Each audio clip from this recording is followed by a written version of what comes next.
اور آپ کے اوپر ایک شدید قسم کی جو ہے وہ پریشانی طاری ہو گئی. کچھ لوگوں نے بھی تانا دینا شروع کر دیا. کچھ عرصے سے محمد تم نے کوئی نئی وحی نہیں سنائی, کیا ہوا تمہارا شیطان کیا چلا گیا بس؟ کوئی ایسا بھی بتایا گیا کہ ایک دفعہ کہیں خطبہ پہ کئی راتوں تک آپ رات کو اٹھے نہیں, تو کہا وہ تمہارا شیطان تمہیں چھوڑ گیا ہے. کوئی ساتھ کے رہنے والی عورت جو تھی کہ رات میں نے سنی نہیں تمہاری کی پڑھنے کی جو تم پڑھا کرتے تھے, شاید شیطان تمہیں چھوڑ گیا ہے. خود آپ کو جس قدر ایک اشتیاق رہتا تھا کہ وہی آئے اور آپ کی وہ روح کو جو ہے مزید اور غذا اور تر و تازگی جو ہے وہ مسلسل ملتی رہے, اس کی وجہ سے یہاں تک آتا ہے کہ وہ فرماتے کہ اس درجے میں رنج اور غم میں تھا کہ میں سوچتا برمنائے تب بشری اس درجے حضور کے اوپر جو ہے یہ شاخ گزر رہا تھا کہ وہی کیسے بند ہو گئی. اور اس میں یہ بھی تھا کہ اللہ ناراض تو نہیں ہو گیا, کہ مجھ سے کوئی خطا تو ایسی نہیں ہو گئی, یہ سبب کیا ہوا ہے؟ یہ ہے وہ کیفیت کہ جس کے اندر یہ آیتیں نازل ہو رہی ہیں. اور اب آپ اس کو سمجھ لیجئے کہ اس کا نفسیاتی اور انسان کی باطنی کیفیات کے ساتھ کیا تعلق ہے. انسان پر دو طرح کی کیفیات طاری ہوتی رہتی ہیں. جیسے میں نے پہلے ایک دفعہ آپ کو بتایا صدیق اور شہید کے درمیان جو فرق ہے بنیادی, کہ کچھ بنیادی طور پر لوگ ایکسٹروورٹس ہوتے ہیں, کچھ بنیادی طور پر انٹروورٹس ہوتے ہیں. ایکسٹروورٹس کھیل کود بھاگ دوڑ, لوگوں سے ملنا جلنا, گفتگو ہے, اسے دھکا دے دیا, اس سے مذاق کر لیا, اسی میں وہ خوش رہتے, بڑے مگن رہتے. تنہائی انہیں کاٹ کھانے کو دوڑتی ہے. اور ایک انٹروورٹس ہوتے ہیں کہ وہ مجلس وغیرہ کو نہیں, وہ تو اپنی تنہائی میں کہیں بیٹھے غور و فکر کر رہے ہیں, سوچ بچار کر رہے ہیں, انہیں وہ مجلس سے زیادہ اپنا گوشہ تنہائی جو ہے وہ زیادہ عزیز ہوتا ہے. یہ دو مزاج اللہ نے بنائے ہیں. اسی طرح ہر انسان کے اوپر آلٹرنیٹلی کچھ کیفیات آتی ہیں جس کو ہم کہتے ہیں میرا موڈ آف ہے. ایک طرح قبض سا ہو جاتا ہے طبیعت میں بندش سی ہوتی ہے.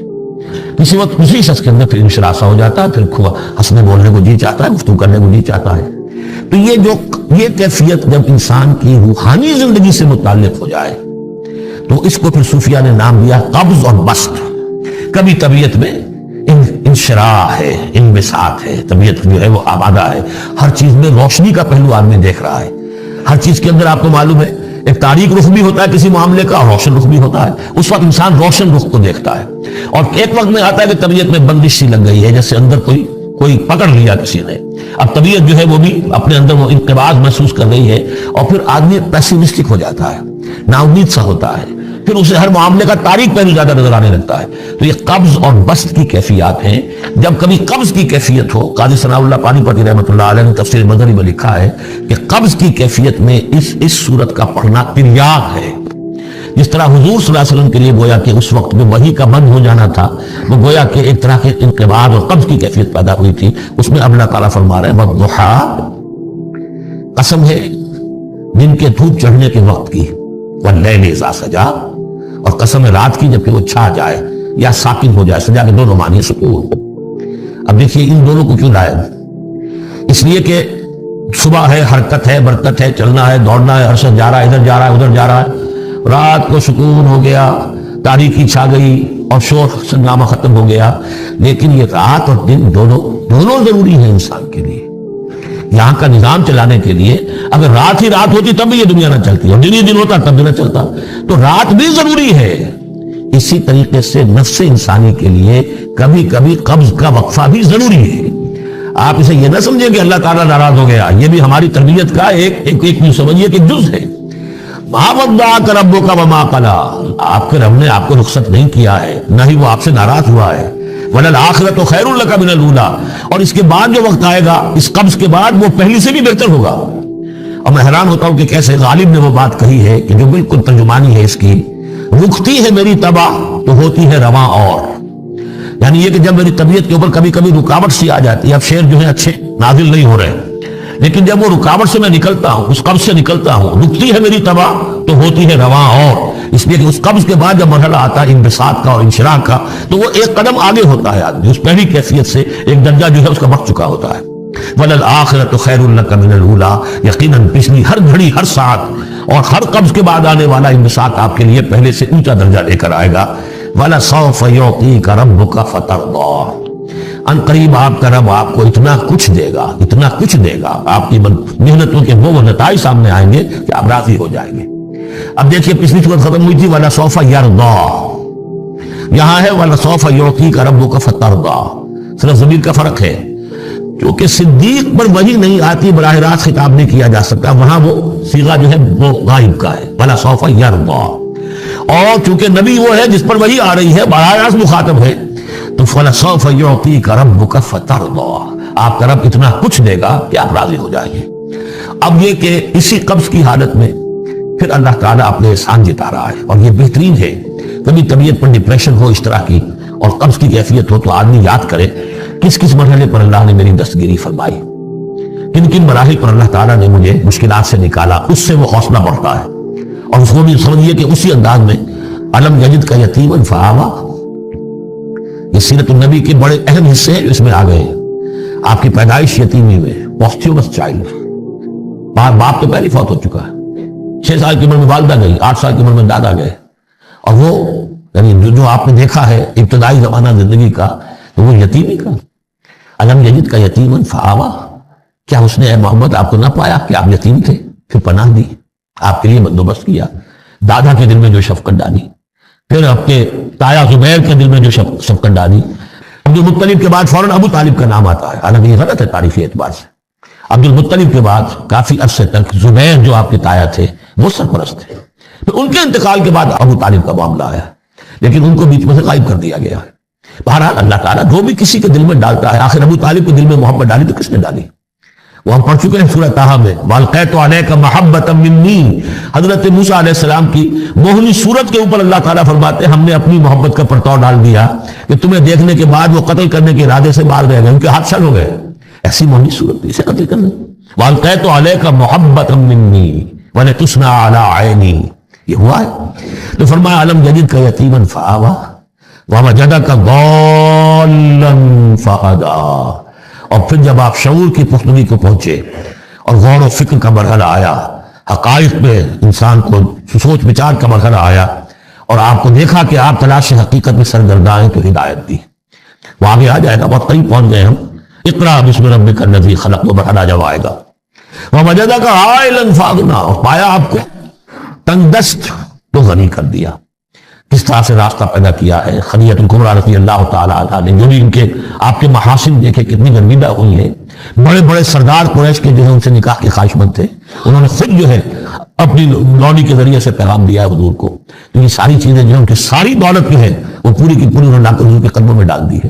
وَوَجَدَكَ عَائِلًا فَأَغْنَىٰ فَأَمَّا الْيَتِيمَ فَلَا تَقْهَرْ، تو اے نبی تقاضے ان تینوں چیزوں کے کیا ہیں؟ ہم نے آپ کو یتیم پایا، پناہ دی، اب آپ بھی یتیم کی سرپرستی کیجئے، کسی یتیم کو اس کے اوپر کوئی جبر نہ ہو، سختی نہ ہو۔ وَأَمَّا السَّائِلَ فَلَا تَنْهَرْ، اور آپ جب کہ تلاش حقیقت میں سرگرداں تھے تو ہم نے آپ کو ہدایت دی، اسی طریقے سے اب آپ کو بھی کوئی شخص سائل بن کر آپ کے پاس آئے سوال کرے، اسے جھڑکنا نہیں ہے۔ اسے جو بھی سائل دونوں طرح کے ہوتے، سوال کرنے والا کوئی علمی سوال اور سوال کرنے والا کوئی مالی دولت، مالی مدد کے لیے۔ وَأَمَّا بِنِعْمَةِ رَبِّكَ فَحَدِّثْ، اور جو ہدایت تمہیں دی ہے ہم نے اب اسے عام کرو، یہ نعمت ہے، آپ کے رب کا انعام ہے، یہ ہدایت جو آپ کو عطا ہوئی ہے اس کو بیان کرو۔ اس کے بیان کرنے میں یہ بھی ہے کہ اللہ کے انعامات کا چرچا انسان کرے اس کا شکر ادا کرنے کے لیے، اور یہ بھی ہے کہ اس کو پھیلائے اور عام کرے، دوسروں تک پہنچائے، ورنہ وہ بخل ہو جائے گا کہ وہ دولت جو ہے ہدایت کی اس کو آدمی صرف اپنی ذات تک محدود رکھے اور اس کا جو خیر ہے وہ دوسروں تک نہ پہنچائے۔ نہ کہیں جہاں میں اما ملی، جو اما ملی تو کہاں ملی، میرے جرم خانہ خراب کو تیرے عفو بندہ نواز میں۔ اس کا کلیم یہ ہے کہ میرے سارے فکر کا منبع اور سرچشمہ قرآن ہے۔ حضور مناجات بحضور رحمت للعالمین، حضور کے سے ایک گزارش کرتے ہوئے یہاں تک کہا ہے، گر دلم آئی نئے بے جوہر است، ور بحرفم غیر قرآن مزمر است، پردہ ناموس فکرم چاک کن، ای خیاباں راز فکرم پاک کن۔ اے نبی، اگر میرا دل جو ہے آئینہ بے جوہر ہے، ایسا شیشہ ہے جس کے اندر چمک دمک ہے ہی نہیں، اور اگر میرے کلام میں اور میرے پیغام میں قرآن کے سوا کوئی شے آ گئی ہے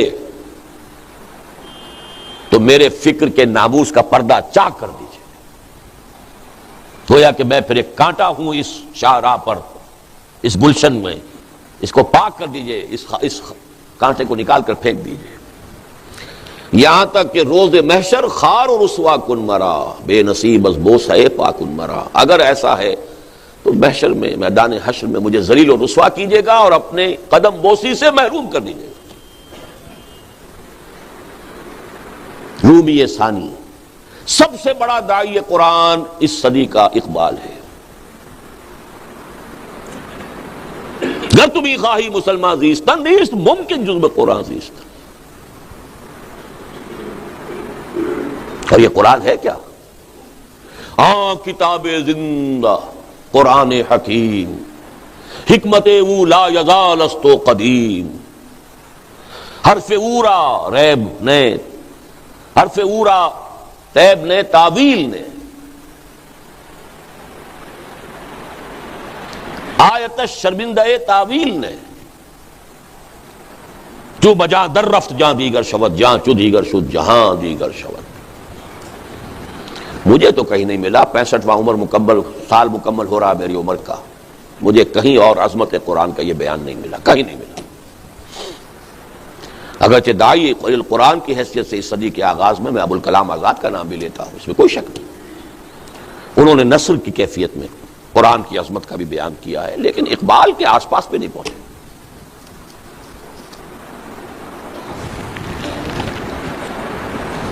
اور یہاں میں آپ کو دو گواہیاں دینا چاہتا ہوں عالم اسلام کے دو مسلمان مفکرین کی اس صدی کے، ایک عرب ایک ایرانی.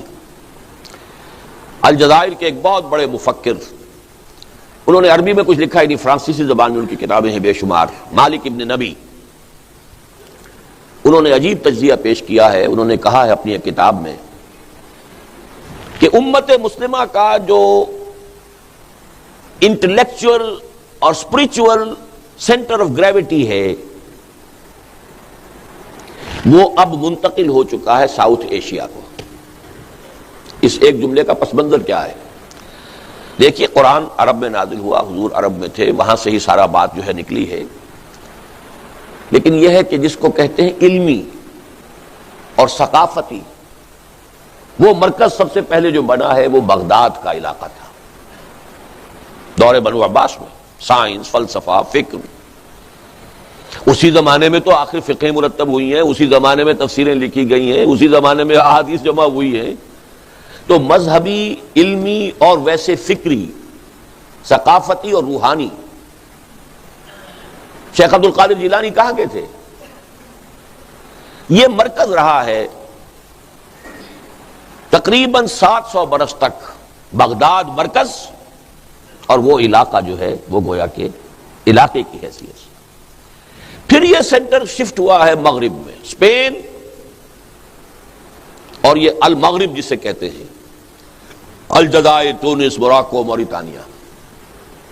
اور یہ اسی الجزائر کا ایک شخص کہہ رہا ہے کہ اب یہ مرکز جو ہے یہ منتقل ہو گیا جنوبی ایشیا. جنوبی ایشیا ہندوستان کو کہتے ہیں. اب جو اسپرچول اور intellectual centre of gravity of the Muslim ummah is in the Indian sub continent. اس کی وضاحت آپ کو مل جائے گی. میں یہ بات بہت پہلے کہہ چکا ہوں، وہی دعوت رجوع القرآن کے اندر آپ یہ ساری چیزیں دیکھ لیں گے. ہمارے انٹلیکچوئل اور فلسافیکل اور اسپرچول فاؤنٹین ہیڈ کی حیثیت تو صرف قرآن ہی کو حاصل ہے، نکلتا تو وہیں سے جو کچھ نکلتا. دوسری بات ڈاکٹر علی شریعتی کی ہے. ایران کے انقلاب میں فکر نام کی کوئی شے اگر تھی وہ صرف علی شریعتی کی تھی. وہ تو بہت ینگ ایج میں اس کو بادشاہ نے شہید کروا دیا تھا. اس کے بہت عرصے کے بعد پھر یہ علماء کی ایک جو ہوئی ہے اپرائزنگ ہوئی ہے، اس سے انقلاب آیا ہے. اور اس کے پیچھے کوئی فکر نہیں تھا. فکر اگر تھا کسی درجے میں تو علی شریعتی کے تھا، ورنہ خود آیت اللہ خمینی کو مفکر نہیں تھے. ان کی تصنیفات ایسی ہیں جیسے مولویوں کی تصنیفات ہوتی ہیں، اور کٹر جیسا شیعہ مولوی لکھے گا کوئی چیزیں انہوں نے اس میں لکھی ہوئی ہیں. انقلابی کوئی فکر نہیں. یہ تو علماء کی ایک اپرائزنگ تھی، جیسے اب طالبان کی ہے افغانستان میں. کٹر حنفی قدامت پسند علماء ہیں، اس کا بھی تذکرہ بعد میں آئے گا. لیکن انٹلیکچوئل اور روحانی، دیکھیے ایک عجیب بات ذہن میں آئی ہے. آپ سارا تصوف، وہ جو مروجہ تصوف ہے، اس مروجہ تصوف میں کیا صحیح ہے کیا غلط ہے، یہ میری ایک تقریر تھی جو اب شائع ہونی شروع ہو گئی ہے. پہلی قسط میثاق میں آ گئی ہے تازہ میں. اور اس کا بھی شان ورود یہ ہے کہ میں نے ایک تقریر کی تھی 2 کیسٹس پر مشتمل، جس میں میں نے مروجہ تصوف پر جو حصے اس کے غلط ہیں اس کی تنقید کی تھی، جو صحیح ہیں ان کی تائید کی تھی. ایک حلقہ ہے وہ تنظیم الاخوان مولانا محمد اکرم آوان صاحب ان کے مرشد ہیں اور بہت سے ان کے جو ہیں وہ مرید ہیں. تو الریاض سعودی عرب کا جو کیپٹل ہے وہاں جو الاخوان کے لوگ تھے انہوں نے میرے اس کیسٹ میں سے تنقیدی حصے نکال دیے, تعریفی حصے جمع کر کے میرے نام سے میرا کیسٹ چلا دیا. آج کی روحانیت یہ ہے جو خیانت بھی کرتی ہے, چوری بھی کرتی ہے, سرقہ بھی ہے. جب انہیں کہا گیا, انہوں نے کہا آپ چاہے اسے چوری سمجھ لیں چاہے کچھ اور سمجھ لیں, ہم تو کریں گے. اکرم آوان صاحب کو لکھا گیا, ان کی طرف جواب نہیں آیا. اب ہم نے یہ کیا ہے مجبوراً کہ وہ پوری تقریر شائع کر رہے ہیں, جو کچھ انہوں نے بھی کیسٹ میں رہنے دیا ہے وہ بھی, اور جو تھا وہ بھی, اور جو انہوں نے کاٹ دیا اس کو ذرا بولڈ کیا ہے تاکہ لوگوں کو معلوم ہو جائے کہ کیا کیا اس میں سے انہوں نے نکالا ہے. بہرحال جو بھی مروجہ تصوف ہے, اس وقت میں اس تفصیل میں نہیں جا رہا, وہ پہلی قسط اس کی شاید 3 میں مکمل ہو سکے گا بہت, کیونکہ 2 قسطوں پر مشتمل میری تقریر تھی وہ, لیکن اس کا پہلا آ گیا ہے تازہ مساق میں. لیکن مروجہ تصوف میں ایک بات آپ کو نظر آئے گی, سارا ہندوستان میں تصوف باہر سے آیا. کہاں سے چلے آ رہے ہیں شیخ علی حجویری, کہاں سے چلے آ رہے ہیں معین الدین چشتی, کہاں سے آ رہے ہیں. لیکن الف ثانی میں الٹی گنگا بہی, سلسلہ نقشبندیہ مجددہ یہاں سے چل کر اور پورے عالم اسلام میں, عالم عرب میں تو نہیں گیا ہے, افغانستان, پورا ترکستان, ترکی تک پوری بیلٹ, اسی میں تھے امام شامل, اسی میں ہے یہ چچنیا کے مجاہدین. اس لیے کہ یہ تصوف جو ہے یہ بہرحال جتنے بھی چیزیں مروج ہیں ان میں اقرب الی الکتاب والسنہ, اگرچہ اب وہ بھی بہت گڑبڑ ہو چکی ہے. اس کی جو ایک ریلائسنس ہو رہی ہے, امریکہ میں ایک حلقہ بنا ہے نقشبندیہ کا, وہ بہت غلط رخ پر جا رہے ہیں. وہ تو یہ ہے کہ زاغوں کے تصرف میں عقابوں کے نشیمن. لیکن یہ آپ کو معلوم ہونا چاہیے کہ الف ثانی میں ایک سلسلہ تصوف روحانیت کا بھی ہندوستان سے نکل کر پھیلا ہے باہر. پہلے وہ آ رہا تھا باہر سے ہندوستان کی طرف. اسی طرح فکر, اقبال مفکر اعظم صدی ہندوستان کا, پاکستان میں دفن, لاہور میں دفن. یہ جو اقبال نے قرآن مجید کی خدمت کی یا اس کی للکار مسلمانوں کی دی, اس قدر پیارے الفاظ ہیں. صاحب قرآن و بے ذوق طلب, العجب ثم العجب ثم العجب. قرآن کی حامل قوم ہو اور ایسی سست ہوئی بیٹھی ہو اور ایسی پڑی ہوئی ہو زمین پر, اور ایسے ہی جیسے کہا گیا کہ تم شبنم کی طرح زمین پر پڑے ہوئے ہو اور دشمن تمہیں اپنے پاؤں تلے روند رہے ہیں. اے چو شبنم بر زمیں افتندئی, در بغل داری کتاب زندئی, وہ کتاب زندہ اب بھی موجود.